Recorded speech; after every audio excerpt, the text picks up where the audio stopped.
नमस्कार सभी जनता, good morning, good afternoon, good night, जब भी आप वीडियो देख रहे हैं। तो आज की वीडियो लेक्चर में अपन समाजशास्त्र के कुछ महत्वपूर्ण क्वेश्चन देखने वाले हैं जो बहुत ही ज़्यादा महत्वपूर्ण है एग्जाम की दृष्टि से। सामाजिक आंदोलन किस उद्देश्य से उत्पन्न होते हैं, तो इसका उद्देश्य बताना है। सामाजिक आंदोलन के निम्नलिखित उद्देश्य हैं, इस तरह से लिख सकते हैं। छोटा क्वेश्चन है ये, तो इसमें 2 पॉइंट लिखेंगे। समाज में सामान्य बदलाव के उद्देश्य से सामाजिक आंदोलन उत्पन्न होते हैं, यानी कि समाज के अंदर अगर कोई बदलाव की ज़रूरत महसूस की जाती है तो आंदोलन करने की आवश्यकता पड़ती है।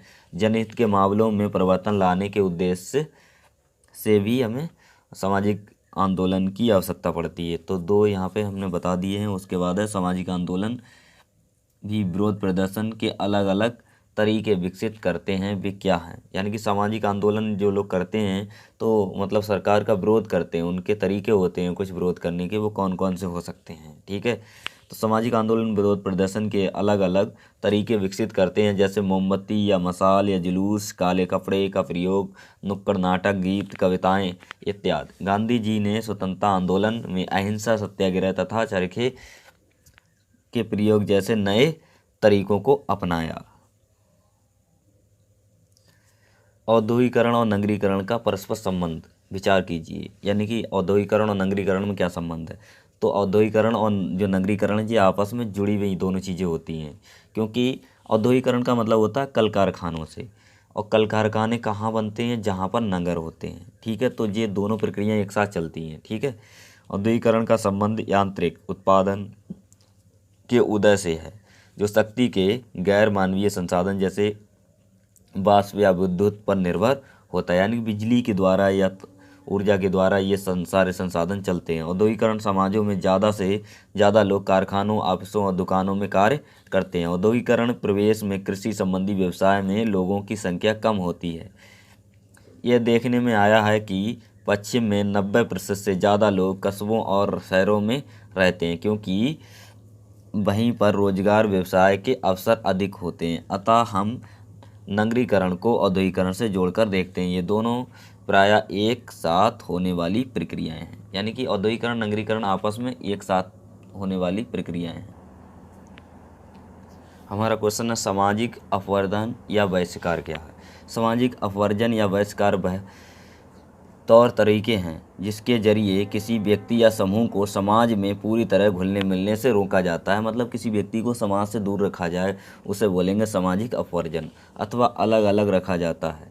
यह उन सभी कारकों पर ध्यान दिलाया जाता है जो व्यक्ति या समूह को उन अवसरों से वंचित कर दिया जाता है जो अधिकांश जनसंख्या के लिए खुले होते हैं, है ना। तो ये यानी किसी व्यक्ति को समाज में घुलने मिलने ना दिया जाए, उसे दूर रखा जाए, तो उसे बोलेंगे सामाजिक अपवर्जन। ठीक है, तो आपको ये तो समझ में आ गया होगा। उसके बाद है हमारा अगला क्वेश्चन, दलित शब्द का क्या अर्थ है। ठीक है, तो दलित शब्द भूतपूर्व यानी कि पुराने समय में समुदायों और उनके नेताओं द्वारा गढ़ा गया शब्द है। यानी कि दलित लोगों के नेताओं के द्वारा इस शब्द को, इन सभी समूहों का उल्लेख करने के लिए अब आमतौर पर स्वीकार कर लिया गया है कि भारतीय भाषाओं में दलित शब्द का आरक्षित अर्थ है पैरों से कुचला हुआ। यानी दलित का मतलब होता है पैरों से कुचला हुआ। ये शब्द ना तो डॉक्टर अम्बेडकर द्वारा गढ़ा गया था, लेकिन दलितों को सशक्त बनाने के लिए यानी कि शक्तिशाली बनाने के लिए आंदोलन उनके नेतृत्व में चलाया गया था। किसके नेतृत्व में? डॉक्टर भीमराव अम्बेडकर जी के। ठीक है, 1970 के दशक में मुंबई में हुए जातीय दंगों के दौरान यह शब्द का प्रयोग बहुत व्यापक रूप से किया गया। उसके बाद अन्य पिछड़े वर्ग दलितों से भिन्न कैसे हैं।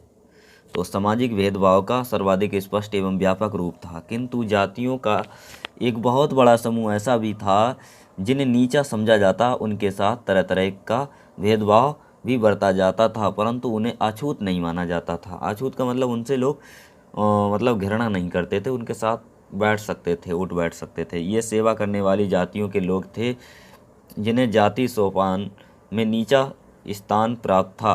भारत के संविधान में इस संभावना को स्वीकार किया गया है।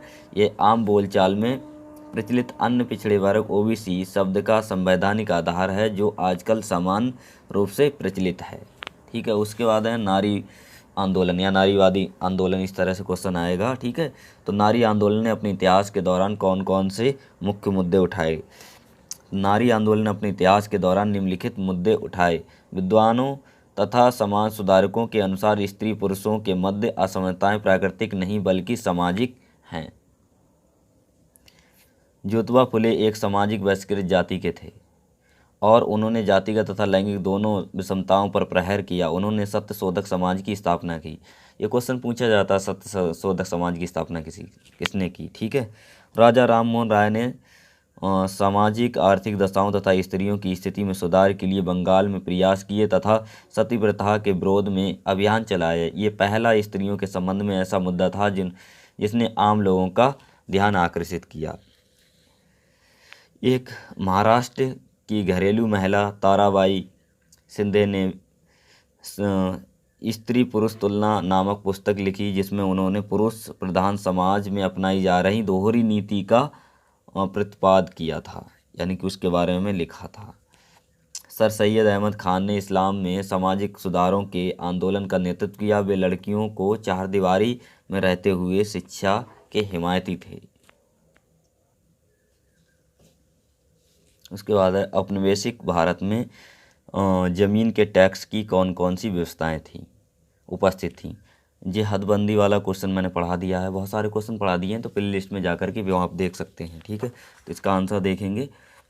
औपनिवेशिक भारत में बहुत से जिलों का प्रशासन जमींदारी व्यवस्था द्वारा चलाया जाता था। जमींदारी व्यवस्था से ब्रिटिश काल के दौरान कृषि उत्पादन कम होने लगा, क्योंकि जमींदारों ने किसानों से अधिक कर वसूलना शुरू कर दिया। अन्य क्षेत्रों में रैयतवाड़ी व्यवस्था के द्वारा टैक्स वसूली की होती थी। इस व्यवस्था में सीधा कृषक ही टैक्स चुराने के लिए जिम्मेदार होता।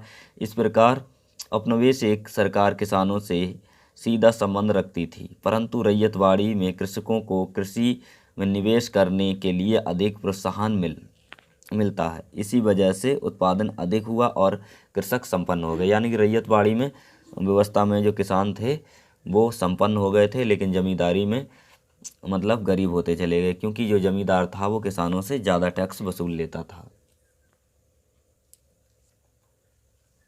सर्वेक्षण प्रणाली।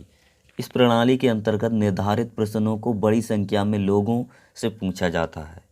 ये प्रश्नकर्ता के द्वारा व्यक्तिगत रूप से पूछे जा सकते हैं, जहां उत्तरदाता सुनकर उनका उत्तर देता है और अन्वेषक उन उत्तरों को लिख देता है, अथवा प्रश्नावली उत्तरदाताओं को सौंप दी जाती है और उत्तरदाता स्वयं उन प्रश्नावलियों को भरकर अन्वेषक को लौटा देते हैं। इस सर्वेक्षण से ये लाभ होता है कि एक साथ एक बड़ी संख्या में लोगों के विचार जान सकते हैं, तथा इस सर्वेक्षण की कमजोरी यह है कि इस पूछे जाने वाले प्रश्न निर्धारित होते हैं, इसमें कोई फेर बदलाव नहीं किया जा सकता।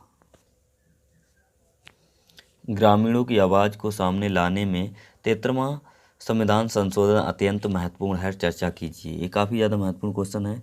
पहली बार 1992 में 73वें संविधान के रूप में मौलिक व प्रारंभिक स्तर पर लोकतंत्र शासन का परिचय मिलता है। इस अधिनियम ने पंचायती राज संस्थाओं को संवैधानिक स्थिति प्रदान की।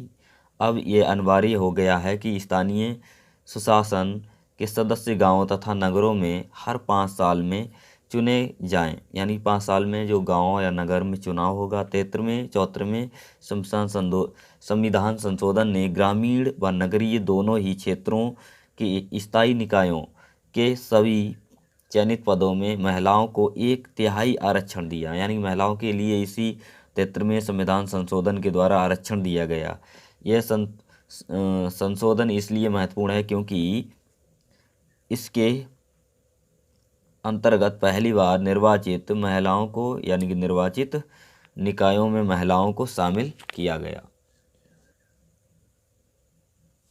73वें संशोधन के तुरंत बाद 1993-94 के चुनाव में 80,000 महिलाएं एक साथ राजनीतिक प्रक्रियाओं से जुड़ी। वास्तव में महिलाओं को मताधिकार देने वाला यह एक बड़ा कदम था। ये क्रांतिकारी संवैधानिक संशोधन 1992-93 में पूरे देश में लागू किया गया। टेररिज्म किसे कहते हैं? इस व्यवस्था के अंतर्गत कार्य को छोटे छोटे पुनरावृत्ति में तोड़कर कामगारों के मध्य बांट दिया जाता है। कामगारों की समय के अनुसार ही अपने कार्य खत्म करना होता है। कामगारों को मतलब ये समय के अनुसार अपना कार्य जो है खत्म करना भारत में जनसंख्या नीति, ये काफ़ी महत्वपूर्ण क्वेश्चन है, तो समझते हैं। भारत में सन 1952 में जनसंख्या नीति निर्धारित की गई। भारत एक पहला ऐसा देश था जिसने अपनी जनसंख्या नीति का निर्धारण एवं घोषणा करने का कार्य किया।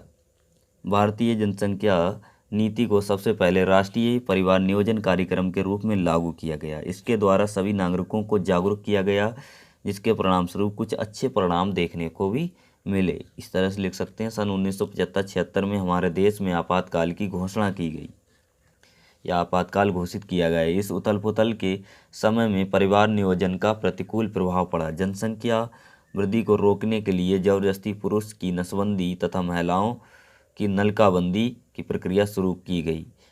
इन जोर जबरदस्ती वाले उपायों का लोगों ने सरकार का घोर विरोध किया। फिर सरकार ने इस नीति का नाम बदलकर परिवार कल्याण कार्यक्रम के नाम से लागू किया। बाद में ये राष्ट्रीय जनसंख्या नीति 2000 में निर्धारित की गई। तो आई होप आपको ये सारे क्वेश्चन क्लियर हो गए होंगे, और ये वीडियो पसंद आया तो लाइक करें और अपने सभी दोस्तों में शेयर कर दें, और चैनल फर्स्ट टाइम विजिट कर रहे हैं तो सब्सक्राइब करें, साथ ही नोटिफिकेशन बेल को भी हिट कर दें, जिससे आने वाले हर वीडियो का नोटिफिकेशन आपको मिलता रहे बिल्कुल टाइम पर। Thanks watching for video.